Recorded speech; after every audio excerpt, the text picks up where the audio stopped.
seek a child. You must marry a bride chosen by the river spirit. Who are you and how does the river spirit look like? She is a beautiful python. Obey and a son will be born in this palace. My king, I hope you are not considering to sleep with the python. You heard from the priest. That's the only way to secure my throne, by having a son. Will you sleep with the python? I will do anything to secure my throne. From today, you will be my husband, and you will have a son in your kingdom. Thank you. I will forever be your husband. Make sure you take him out when the time is set. I will do that, my lord. I will destroy your kingdom. I will make sure you pay for what you did. I will make sure you pay for what you did. I will make sure you pay for what you did.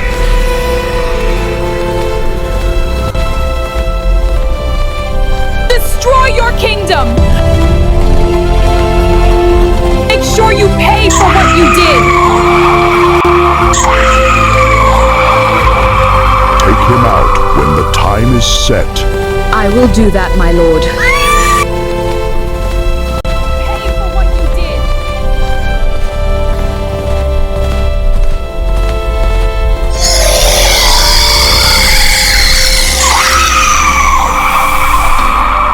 King Obina, you are welcome.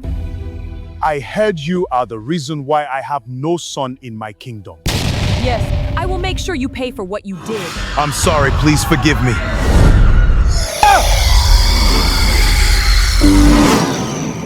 In the ancient kingdom of Umeze, where the forests were thick and the rivers whispered secrets at night, people feared only three things: war, famine, and the sacred python of Ajali River. The python was not an ordinary snake. It was believed to be older than the kingdom itself. The elders said it carried the spirit of vengeance. Mothers warned stubborn children never to go near Ajali River after sunset. Hunters avoided the riverbank. Even warriors with lion hearts trembled whenever they heard movement inside the dark waters. But nobody knew the truth, not until King Obina made the greatest mistake of his life. King Obina was powerful, feared, respected, and dangerously proud. At 38 years old, he had conquered 7 villages and expanded Umeze into one of the richest kingdoms in the land. Yet there was one thing he did not have: a child. For 12 years, the palace remained silent. No prince, no princess, no heir to the throne. The palace women whispered behind curtains. The chiefs spoke in low voices during meetings, and every market woman in Umeze had a different rumor. The gods have cursed the king. No, his enemies buried charms in the palace. His ancestors are angry. The king heard everything, and each whisper burned his heart like hot coal, because deep inside, he was afraid they were right. And as you're watching this story, don't forget to subscribe to our channel and turn on notifications so you never miss more powerful African folktales like this one. One rainy evening, thunder shook the palace walls. King Obina sat alone in his chamber, drinking bitter palm wine. Queen Adana, his wife, entered quietly. She was beautiful, calm, and wise, but sorrow had slowly stolen the brightness from her eyes. "My king," she said softly, "you have not eaten since morning." The king clenched his jaw. What appetite does a barren king have? The queen lowered her head. Pain flashed across her face, but she remained silent. The king immediately regretted his words. He stood up slowly. "Adana," but before he could continue, lightning struck outside. Crack! At the same moment, a palace guard burst into the room. "My king," the guard was breathing heavily, "there is a strange man outside the palace gates." The king frowned. "At this hour? He says he has the solution to your problem." The room suddenly became quiet. Even the rain outside seemed to slow down. Minutes later, the strange man was brought inside. He was old. Seek a child. You must marry a bride chosen by the river spirit. Who are you and how does the river spirit look like? She is a beautiful python. Obey and a son will be born in this palace. No, my king, this man carries darkness. Don't listen to him! Very old. His body looked thin like dry wood. His eyes were pale white. You seek a child. You must marry a bride chosen by the river spirit. The moment he entered, Queen Adana felt cold. Something about him was wrong, very wrong. The old man stared directly at the king. You seek a child. You seek a child. You must marry a bride chosen by the river spirit. Who are you and how does the river spirit look like? King Obina narrowed his eyes. Who are you? I am only a messenger. A messenger from where? The old man smiled slowly. From those who live beneath the river. Queen Adada immediately stepped backward. Fear gripped her chest. The old man continued. There is a sacrifice the king must make. The king leaned forward. What sacrifice? The old man's smile disappeared. You must marry the bride chosen by the river spirit. Silence. Heavy silence. Then the king burst into laughter. Even the guards laughed nervously, but the old man did not laugh. His expression remained cold. Mock me if you wish, but if the king obeys, before the next harvest season, a son shall be born in this palace. The king stopped laughing. A son. Those words entered his heart like fire. Queen Adana immediately spoke. My husband, no, this man carries darkness. But the old man ignored her. The bride waits at a jolly river. Then he turned and walked away into the storm. If this story is already giving you goosebumps, make sure you subscribe right now because the mystery is only getting darker from here.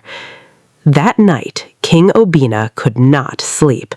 The words kept repeating in his head. A son shall be born. He tried to forget it, but desperation is a dangerous thing, especially for powerful men. My king, I hope you are not considering to sleep with the python. You heard from the priest. That's the only way to secure my throne, by having a son. Will you sleep with the python? I would do anything to secure my throne. Please. By midnight, the king made his decision. Without informing anyone, he took his horse and rode alone toward a jolly river. Rain poured heavily. The forest looked alive. Trees bent strangely in the wind. Owls cried from the darkness. Then suddenly, the horse stopped. The king looked ahead and froze. Something enormous was lying near the riverbank. A python, massive. Its body was thicker than a tree trunk. Its golden eyes glowed in the darkness. The king's hand moved toward his sword, but then the python spoke. Yes, Obina. The king staggered backward in horror. The voice was female, cold, smooth. You came. You are welcome. I heard you are the reason why I have no son in my kingdom. Yes, anyone who told you that is actually right. You came. The king could barely breathe. No, this is impossible.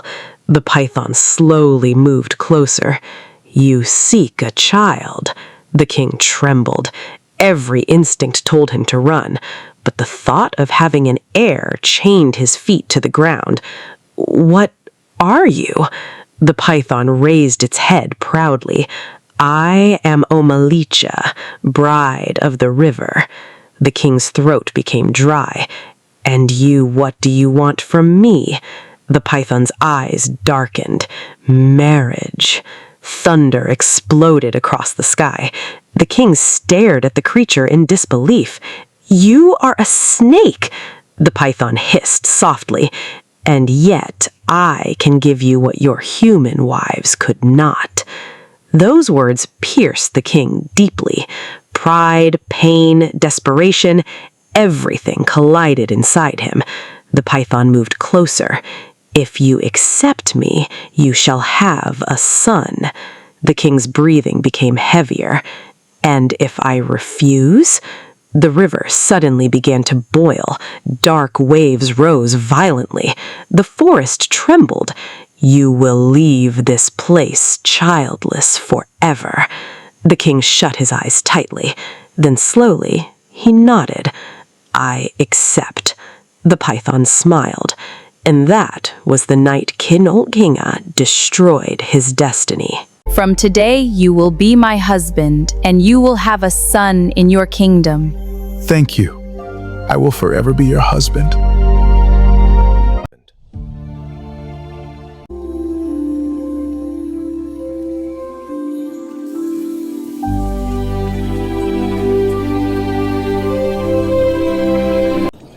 3 days later, strange things began happening in Umweze. Goats disappeared mysteriously. Children claimed they saw giant snake tracks near the palace. At night, servants heard hissing sounds inside the king's chambers. But the king denied everything. Then came the worst shock. Queen Adana became pregnant. The entire kingdom celebrated wildly. Drums filled the streets. Women danced. Men slaughtered cows. After 12 years, the kingdom finally had hope. But Queen Adana herself was afraid, because every night she had terrible dreams. Dreams of a giant snake wrapping around the palace. Dreams of blood flowing through a jolly river. Dreams of a child with serpent eyes. And each morning, she woke up screaming. Quick one. If you have not subscribed to this channel yet, this is the best time to do it. More emotional and suspense-filled African stories are coming your way. One midnight, she heard movement beside her bed. She opened her eyes slowly and nearly died from fear. A massive python was coiled beside her sleeping mat. Its golden eyes stared directly into hers. Queen Adana tried to scream, but the python spoke softly. "Do not fear." The queen's entire body shook violently. "You..." The python moved closer. "The child inside you belongs to me." Queen Adana froze. "What?" The python's tongue flickered slowly. "The king made a covenant." Tears filled the queen's eyes. "No!" "When the child is born, I shall return for him." Then the python disappeared into darkness. The next morning, Queen Adana confronted the king. "You sold our child?" King Obina's face turned pale. "How did you know?" The queen slapped him hard across the face. "You brought evil into this palace." The king shouted back, "I did it for this kingdom." "And what happens when that thing returns?" The king had no answer, because deep inside, he too was afraid. Months passed. Fear spread silently across Umweze. Then finally, the child was born. A baby boy, healthy, strong. But the moment the midwife carried him, the baby opened his eyes, and everyone screamed. His eyes were golden, exactly like the python's. The kingdom fell into terror. Some said the child was cursed. Others demanded the baby be killed. But Queen Adana refused. "No one will touch my son." She named him Prince Chidalu, meaning God knows. As Chidalu grew, strange things followed him. Snakes never harmed him. Wild animals obeyed him. And whenever he became angry, the ground trembled slightly. People began avoiding him. Even children feared playing with him. But Queen Adana protected him fiercely, while King Obina drowned slowly in guilt. Because every year, on the night of the prince's birthday, the giant python appeared beside a jolly river, waiting, watching, getting closer. If you are still watching up to this point, then then this story truly has your heart. Subscribe now and join our family for more unforgettable African folktales. On Cheetahlu's 18th birthday, the sky turned black. Birds disappeared. Dogs cried endlessly. And suddenly, the palace guards began dying, one after another.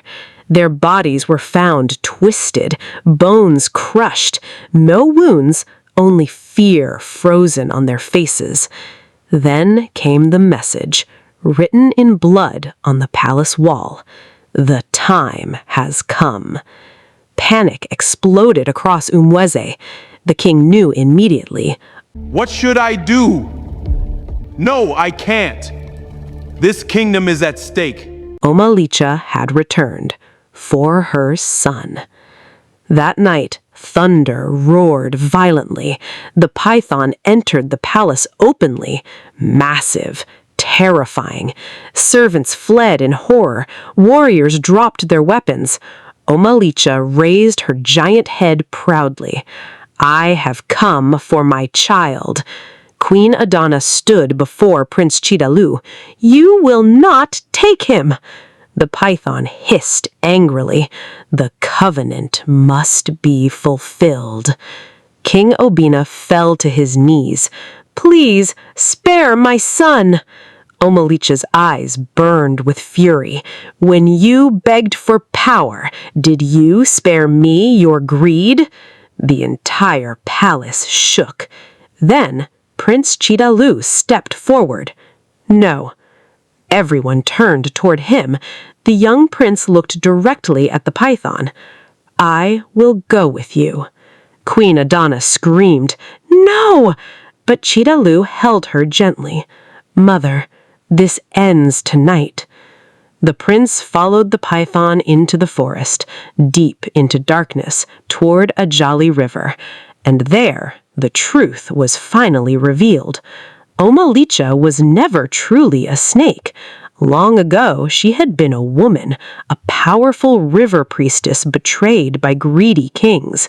She had been sacrificed and cursed by ancient spirits, condemned to live as a python forever, until the blood of a king willingly chose sacrifice. Thank you so much for watching. I hope you enjoyed today's African folktale and learned something valuable from it. I'd love to hear from you. What lesson did you learn from this story? Share your thoughts in the comments below. Also, tell us your name, the country you're watching from, and your location. It's always wonderful to see where our viewers are joining us from. If you enjoyed this story, please like this video, subscribe to the channel, and share it with your family, friends, and loved ones. Thank you for your support. See you in the next African folktale.